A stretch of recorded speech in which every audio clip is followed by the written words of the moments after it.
जय माता रानी। भक्तों, नवरात्रि हिंदू धर्म के सभी त्योहारों में से एक प्रमुख त्योहार है और हमारी सनातनी हिंदू पंचांग के अनुसार शारदीय नवरात्रि के पर्व का विशेष महत्व होता है। भक्तों, इसके बाद की 9 रातों में माता रानी के 9 स्वरूप शैलपुत्री, ब्रह्मचारिणी, चंद्रघंटा मां, कुष्मांडा, स्कंद माता, कात्यायनी, कालरात्रि, महागौरी और सिद्धिदात्री की विशेष पूजा श्रद्धा और उमंग के साथ की जाती है। भक्तों, हमारे हिंदू पंचांग में माना गया है कि इन 9 दिनों में मां दुर्गा से जुड़ी सभी शक्तियां जागृत हो जाती हैं। इसलिए इन दिनों में मां दुर्गा की संपूर्ण विधि विधान से पूजा करने से आपकी सभी मनोकामनाएं पूर्ण होती हैं। भक्तों, 5 महिलाओं को नवरात्रि का व्रत कभी नहीं रखना चाहिए। माता रानी ऐसी महिला से कभी खुश नहीं होती और घर में हमेशा दरिद्रता का माहौल बना रहता है और इसका असर पूरे परिवार पर बना रहता है। इसीलिए आप जान लीजिए, अगर आपने गलती से भी नवरात्रि का व्रत रख लिया है तो आपका व्रत खंडित हो जाएगा और आपको घोर पाप लगेगा। जान ले, कहीं आप भी इन 7 महिलाओं में से तो नहीं हैं। भक्तों, इस वर्ष की नवरात्रि पूरे 9 दिनों तक मनाई जाएगी, ना एक भी दिन कम, ना एक दिन ज्यादा। पूरे 9 दिनों तक मनाई जाएगी। मां भगवती की विशेष रूप से पूजा आराधना की जाएगी। शारदीय नवरात्र का महापर्व इस बार 2024 में 3 अक्टूबर गुरुवार से शुरू होकर 12 अक्टूबर शनिवार को समाप्त होंगे। ऐसे में नवरात्रि पर माता शेरावाली की कृपा पाने के लिए कलश स्थापना शुभ मुहूर्त 2 अक्टूबर को रात 10 बजे से 3 अक्टूबर दोपहर 2 बजे तक रहेगा। यह समय अभिजीत मुहूर्त कहलाएगा। भक्तों, अभिजीत मुहूर्त में कलश स्थापना करना बहुत ही शुभ और मंगलकारी माना जाता है। जो भी माता का भक्त नवरात्रों में माता रानी की पूजा शुभ मुहूर्त में करता है तो वह पूजा बहुत ही शुभ और मंगलकारी मानी जाती है। इससे समस्त देवी देवताओं की कृपा प्राप्त होती है और पूजा पाठ का फल कई गुना फल भक्तों को प्राप्त होता है। भक्तों, इस बार के नवरात्रि बहुत ही शुभ और मंगलकारी माने जा रहे हैं। घर में सुख, समृद्धि, धन, दौलत और शांति प्रदान करती है तथा घर से गरीबी और दरिद्रता का नाश करती है। घर में माता रानी का आगमन होता है। लेकिन क्या आप जानते हैं, कुछ ऐसी महिलाएं भी हैं जो इस व्रत को न रखें तो अच्छा है, नहीं तो आपको माता रानी के क्रोध का सामना करना पड़ सकता है। मान्यताओं के अनुसार आज हम जिन महिलाओं के बारे में बात करने वाले हैं उन्हें नवरात्र के व्रत से हमेशा दूर रहना चाहिए, नहीं तो आपके साथ कुछ बुरा हो सकता है। आपका पति किसी संकट में आ सकता है। तो चलिए भक्तों, जानते हैं। भक्तों, नवरात्रि का व्रत शास्त्रों के अनुसार अगर आप किसी भी व्रत को दिखावे के तौर पर करते हैं तो यह घोर पाप माना जाता है। ऐसा करने से आप देवी देवताओं का मजाक ही नहीं उड़ाते, बल्कि आप पाप के भागीदार भी बनते हैं। मां भगवती ऐसे लोगों से कभी प्रसन्न नहीं होती, बल्कि उसको बर्बाद कर देती है। मां दुर्गा तभी प्रसन्न होते हैं जब आप सच्चे दिल से उन्हें पुकारें, पूजा पाठ और शास्त्रों का पालन करें। भक्तों, नंबर 2, तलाकशुदा। महिला शास्त्रों के अनुसार जो महिला शादीशुदा या पुरुष तलाकशुदा है, ऐसे अगर पति पत्नी में अनबन होते हैं तो वे लोग नवरात्रि का व्रत कभी न रखें। ऐसा करने से मां दुर्गा कभी खुश नहीं होती। आपकी जानकारी के लिए बता दें, शादी 2 दिलों का बंधन है जिसके बंधन में आजीवन रहना होता है, न कि अलग अलग। माता रानी टूटे हुए जोड़े को स्वीकार नहीं करती। टूटे हुए जोड़े का व्रत रखना, पूजा पाठ करना शुभ नहीं माना जाता है, बल्कि माता रानी तब प्रसन्न होती है जब बंधन में हो। खास तौर से अगर पति पत्नी अगर साथ में व्रत रखें तो माता रानी सबसे अधिक प्रसन्न होते हैं और बहुत ही शुभ वरदान देती है। भक्तों, ऐसे में मां भगवती बहुत प्रसन्न होती हैं, इसीलिए दोनों को मिलकर पूजा पाठ करना चाहिए, न कि अलग अलग। भक्तों, नंबर 3, चरित्रहीन महिलाओं को नवरात्रि का व्रत कभी नहीं रखना चाहिए और यह बात उन चरित्रहीन पुरुषों पर भी लागू होती है जो जगह जगह मुंह मारते रहते हैं। जब शरीर की पवित्रता व्यक्ति की खत्म हो जाती है तब वह मैल ही नहीं बल्कि पापी भी कहलाता है। इसीलिए आपकी पूजा कभी सफल नहीं हो सकती। यह व्रत आप कभी ना रखें। भक्तों, नंबर 4, अगर आपको बार बार गाली देने की आदत है तो आप जितनी जल्दी हो सके इस आदत को छोड़ दें। अगर माता रानी को प्रसन्न करना है तो घर में लड़ाई झगड़ा छोड़ दें, क्योंकि जिस घर में लड़ाई झगड़ा होता है उस घर में माता रानी कभी नहीं आती है। और व्रत में पूजा पाठ करना है तो जुबान से अधिक मीठे बोली ही बोले, ज्यादा कड़वे बोली। माता सरस्वती का अपमान होता है और आप पाप के भागीदार बन जाते हैं। भक्तों, नंबर 5, अगर आपको कोई गहरी बीमारी है तो आप इस व्रत को न रखें। जैसे उदाहरण के तौर पर शुगर की बीमारी, दिल की बीमारी, हार्ट अटैक, शरीर में कमजोरी होना, चक्कर आना, बीपी का बढ़ जाना, शरीर में दर्द होना, तो आप यह व्रत कभी ना रखें, नहीं तो आपके साथ कुछ भी हो सकता है। इसीलिए सावधान रहें।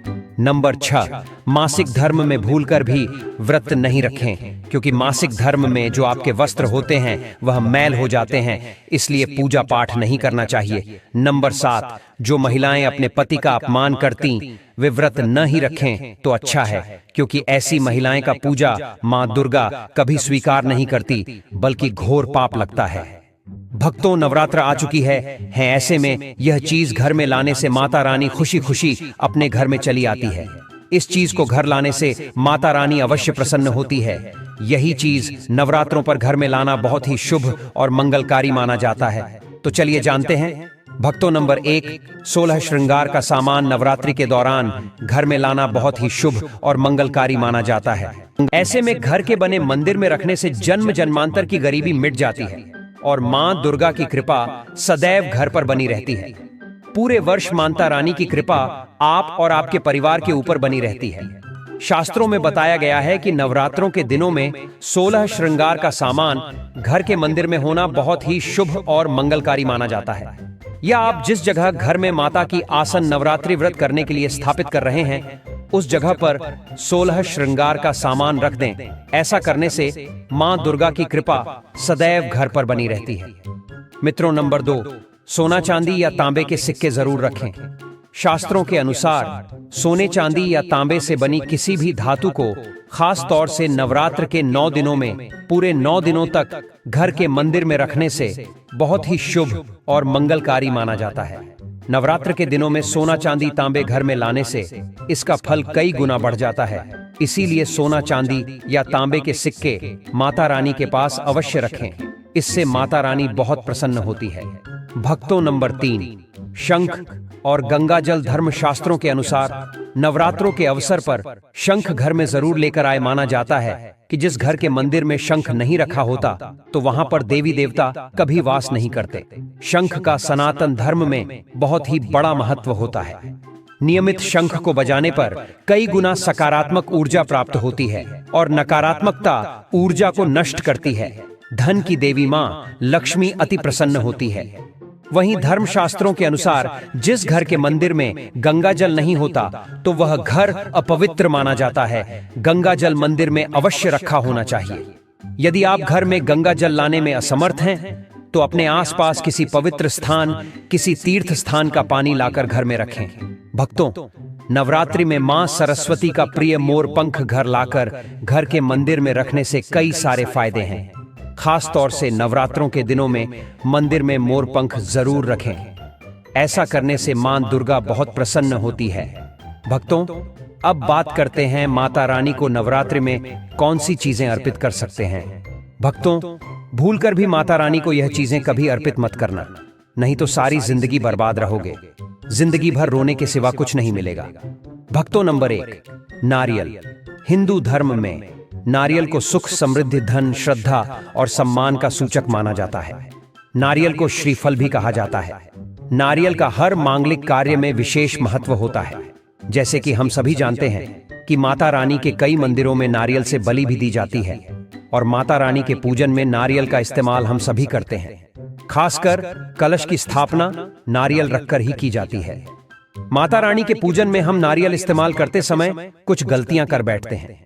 भक्तों, नारियल कई प्रकार के होते हैं।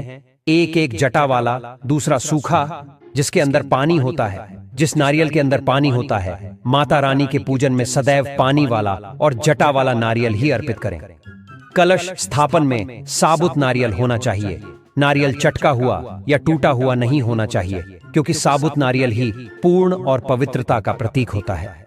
साबुत नारियल ही सुख समृद्धि का प्रतीक होता है।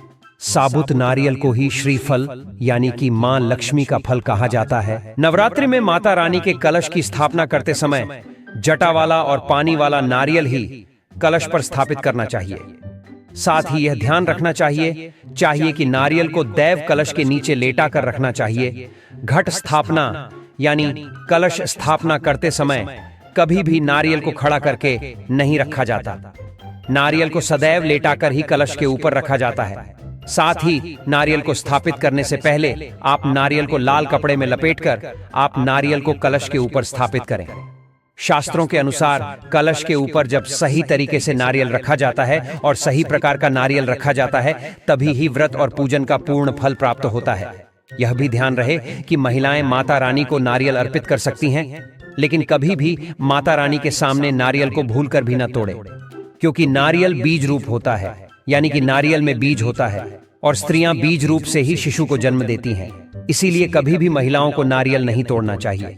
भक्तों, नंबर 2, लौंग। हम सभी माता रानी के पूजा में इस्तेमाल करते हैं, लेकिन लौंग का इस्तेमाल करते समय एक बहुत बड़ी गलती कर बैठते हैं। हमेशा ध्यान रखना चाहिए कि माता रानी को कुछ भी सामग्री अर्पित करें, उसके साथ में लौंग अवश्य अर्पित करनी चाहिए। नंबर 3, तुलसी के पत्ते।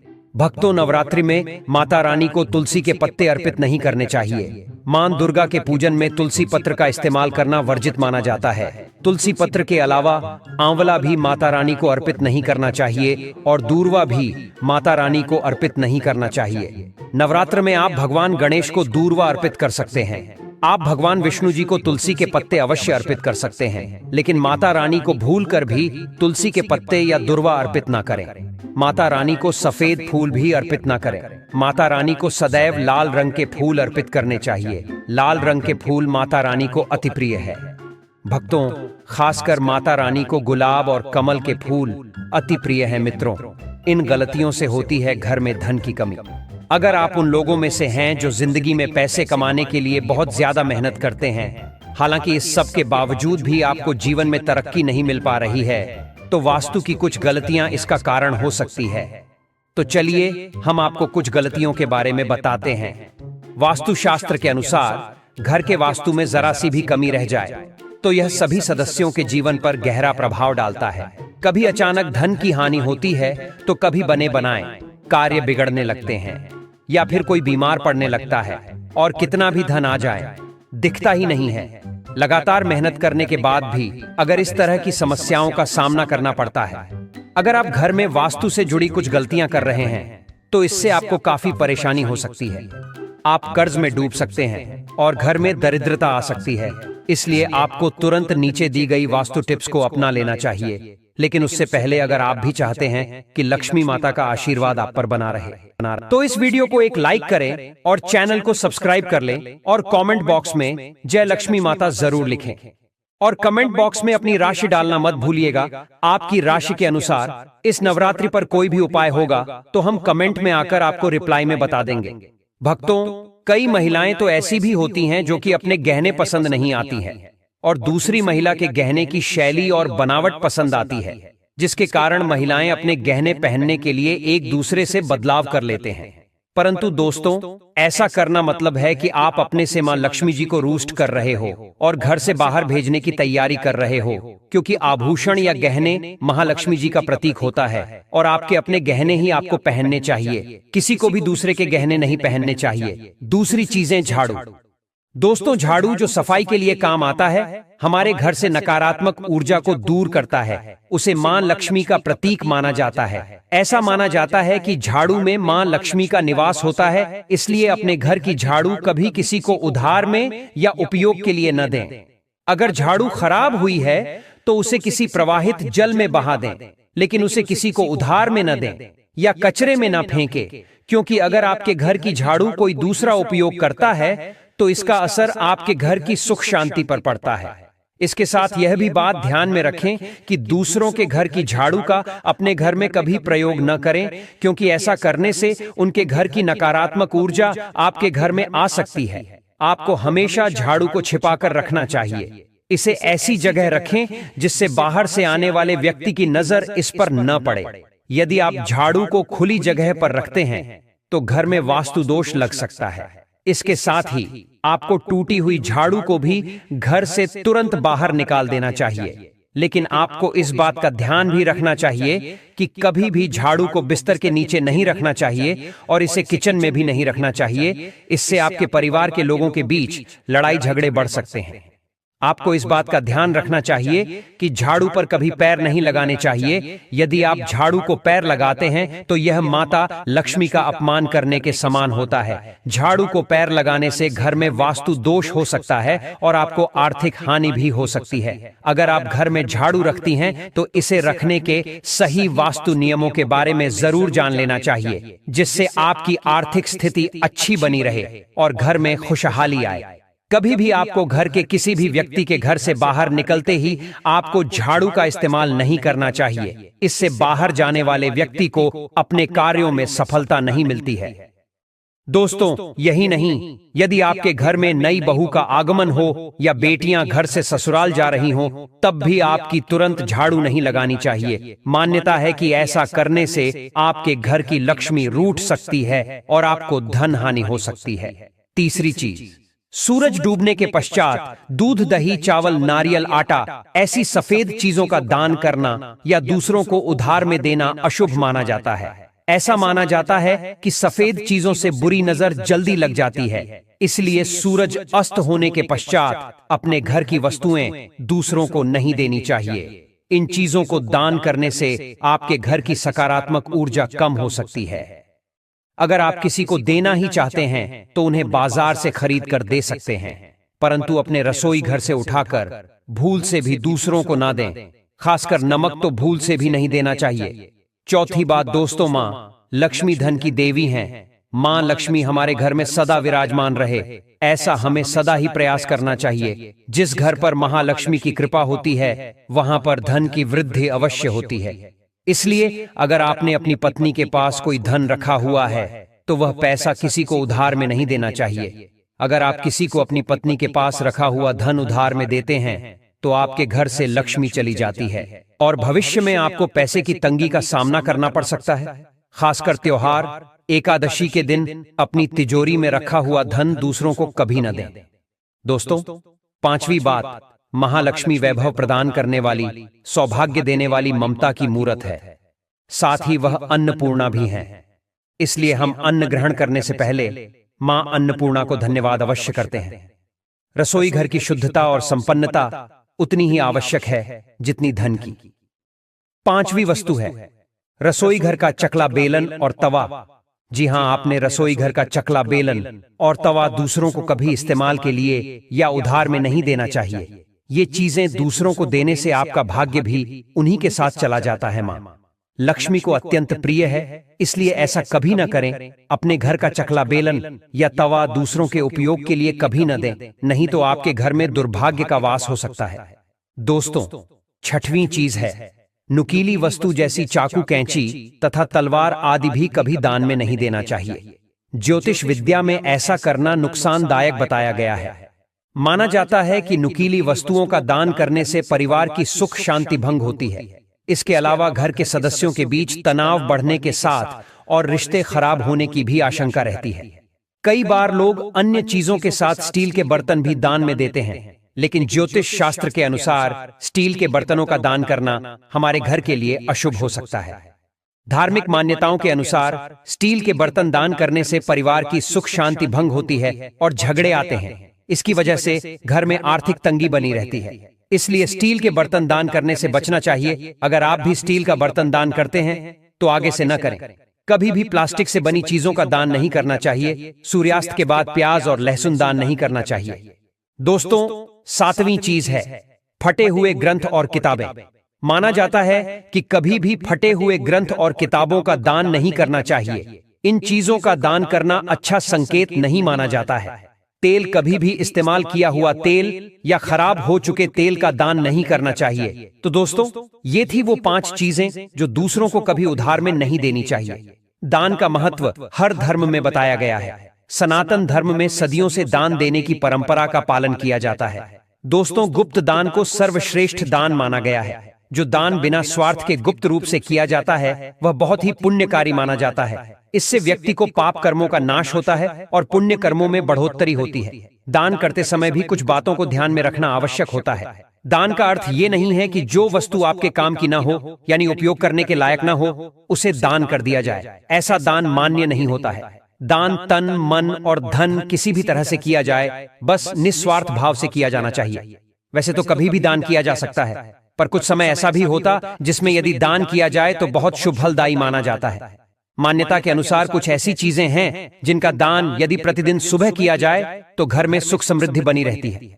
रोज सुबह पहली रोटी गाय को खिलाना सबसे बड़ा दान माना गया है। आप कोई भी दान नहीं करते हो तो गाय को सिर्फ पहली रोटी हमेशा खिलाए, आपका यह दान महादान के बराबर हो जाएगा। दोस्तों, सनातन धर्म में गाय को माता का दर्जा दिया जाता है। गया में 33 कोटि देवी देवताओं का वास माना गया है। मान्यता है कि गाय की सेवा करने और उसे रोटी खिलाने से सभी देवी देवताओं का आशीर्वाद प्राप्त होता है। यही कारण है कि बहुत पहले से ही गाय को रोटी खिलाने की परंपरा चली आ रही है। माना जाता है कि जिस घर में प्रतिदिन पहली रोटी गाय को खिलाई जाती है, वहां हमेशा सुख समृद्धि बनी रहती है।